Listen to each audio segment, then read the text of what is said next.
رفقا سلام. میگم دقت کردید این سید علی شیره‌ای جدیدن چه حرف گوش کن شده؟ آقا تا بنده موشکاف دهن وا کردم و گفتم منتظرم بیای تو صحنه، یارو با عمامه افتاد وسط استبل نیروهای تحت امرش تو ارتش. ارتش دیوانه این کفر نهان، همچو خوکی نوکر اهریمنان. گر بیاید دشمنی نک سمتتون، میزنیمش با کش شلوارمون، میزنیمش با کش شلوارمون.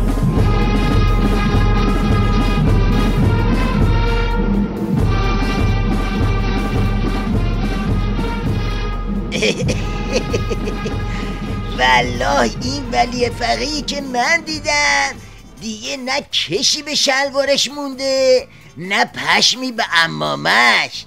ما گفتیم بیا تو صحنه، اما نه اینجوری. آخه ولی فقیه شاسی در رفته، اومدی نمایش اقتدار بدی یا روحوزی تلو تلو خوردن تو به نمایش بذاری؟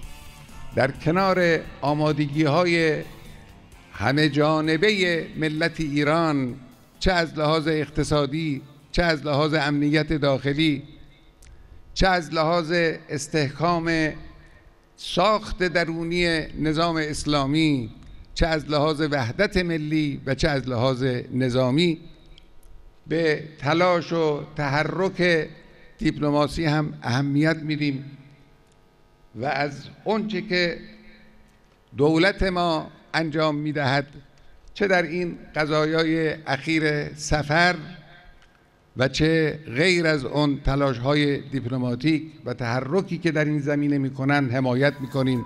اوهو چه غلطا! هر کی گفت پنیر تو سرتو بذار یه گوشه بمیر. آخه تو رو چه به استحکام ساخت درونی؟ تو این وضعیت قراشمیش دماغتو بگیرن لحیم ساخت درونیت وا میره بدبخت. سوسه نیا، اصل حرفو بزن.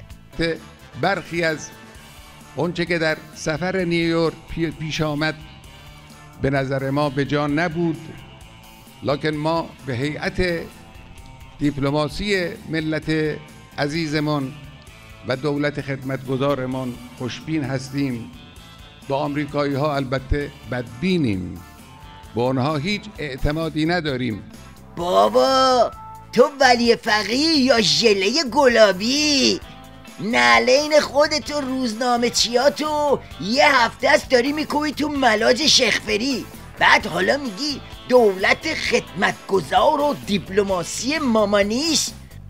آخه مخمشنگ، همه دیپلماسی شیخفری رو دل دادن و قلبه گرفتن با آمریکا سوار شده.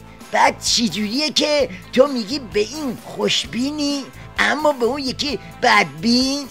پاسخ ما به هر گونه شرارتی علیه ملت ایران پاسخی جدی و سخت خواهد بود. بابا تو از ترس در رفتن ضامن بسیجی های خودت نمیتونی 2 کلمه رک و پوسکنده حرف بزنی، بعد میخوای به بقیه پاسخ جدی بدی. جای این گندگویی ها بگو بالاخره این حسن فرفره کله پاچه معامله و مذاکره رو بار بذاره یا نه؟ عمامه ولایت تو بده جاش خروس قندی بگیر. خمینی هم نشدی که اینجور جاها یه نفس زهر رو بری بالا. به قول محسن ما خاک بسترت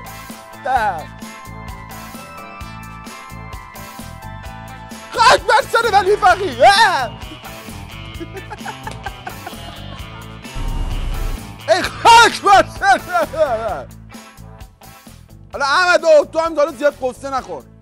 آقای زرقامی کجاست؟ بیایم تا این بابا سکته نکرده بیاد حقوق بشر رو با ایدی و این چیزاشو زیاد کنه بهش بدیم بابا، اضافه حقوقش هم بهش بدیم. حالا یه لیوان از این محلول لوله بازکن بخور دلت باشه. من چند کلمه میگم احساس تو بگو. توپلی مقام عظما. با چای چه مزه‌ای داره. رنگ چهره مقام عظما تو این روزا زرد صنعت نه برزیلته.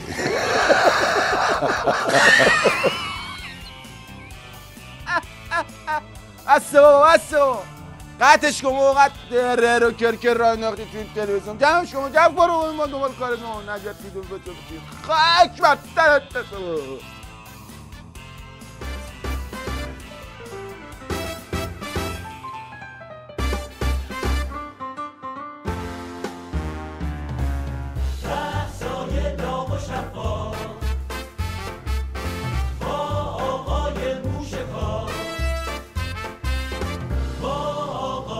موشکار